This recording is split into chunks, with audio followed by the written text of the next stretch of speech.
You got dressed up for me. I appreciate it. I did. I definitely got dressed up for you. I appreciate that. You know? Went with a little John Woo. I really want to start with congratulations on the movie. Million questions. I guess I have to start with the most important thing up front. I know you're a huge fan of Matthew Vaughn, and I know you really wanted to work with him. So ultimately, what did it cost you? How much did you pay to work with him on this? I think I'm forever in his debt, so I just think it's an automatic withdrawal that I don't see every month. It's kind of like signing up for a gym membership. Sure. You know, I can't cancel it, and it just takes from me every month. But it was worth the spend, just as the same as a gym membership. Yeah, the thing about Matthew is he works with a lot of the same people again and again, and like once you get in, you know what I mean? It opens that door. One of the things that frustrates me about Matthew is that he's a very talented writer, director, and now effing songwriter. Yeah, right? You know what I mean? Like, F him. What a flex. But like, I want to talk to you because not only did you did 2 songs, and they're both really good. You did like a Bond type song over the credits, and then you did Electric. Wait, I want to make sure I say it right. Electric Energy with Boy George. Yeah. So like. I know, bananas. I mean, I made the movie. We shot this during the pandemic.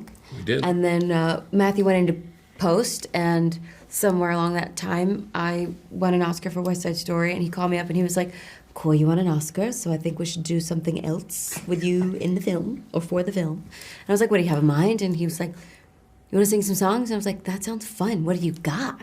And he played me these tunes that he'd been working on with Lauren Balfe and the great Stuart Price and Gary Barlow. And I was like, yeah, I'm so in. Like, let's go. Put me in a studio and I would do my best. And then along the way, Boy George came on to write additional lyrics for Electric Energy. And now Rogers is also a part of Electric Energy. So it was the gift that kept on giving and allowed me to work in a different way. I'd never, worked on music for a film before like this. Like West Side Story is a Sondheim musical. That's not what this is. And we had a great time, and I got to live my disco queen Adele spy dreams. It's a very catchy song. Come on.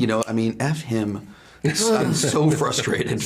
I'm joking. I'm frustrated too. So I want to touch on one of the things about this film is it's a little hard to talk about because the twists and turns are like everywhere. So for both of you, I'm curious, what is it like reading a script like this for the first time when it literally could be anything on the next page?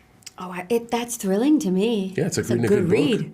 I think the biggest thing for me is how are they going to pull that off? And hoping that everyone, and this is a testament to Matthew because he has such a distinct vision.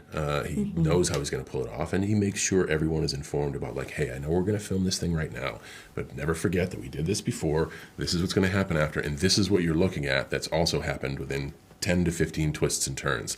So when you have someone at the top who knows everything that's going on, when you read something like that, it's like, sounds great, but how are they going to do it? And then you see it, and it's better than what's in your imagination. That's always another great payoff. Yeah, he's a man with a plan. I definitely have to touch on something else that has nothing to do with this movie, which is the Peacemaker opening credits, which obviously the entire planet loves. When did you realize, being serious about this, I've seen it recreated like around the world. Thank you. When did you realize, like, oh wait, these opening credits are like, what is going on? And have you been practicing the dancing for eventually the Peacemaker Season 2 new opening credits? So I didn't do a lot of practice before the open of the first season. So I'm hitting my same habit. I could only hope that for the next season we have a new number because I could use the practice. So I'm glad everybody liked the first one, and just like as in with Argylle, I think we can build a lot of stories around this. Yeah. So I hope the world loves Argylle so we can do something like this again, dancing or not, and maybe you can give me some moves. I got you. All right. Like literally, just call me. My last question for you, because I'm just about out of time. You see the shooting schedule, you know what's in front of you. What is the day you have circled in terms of I cannot wait to film this, or oh my God, how are we filming this?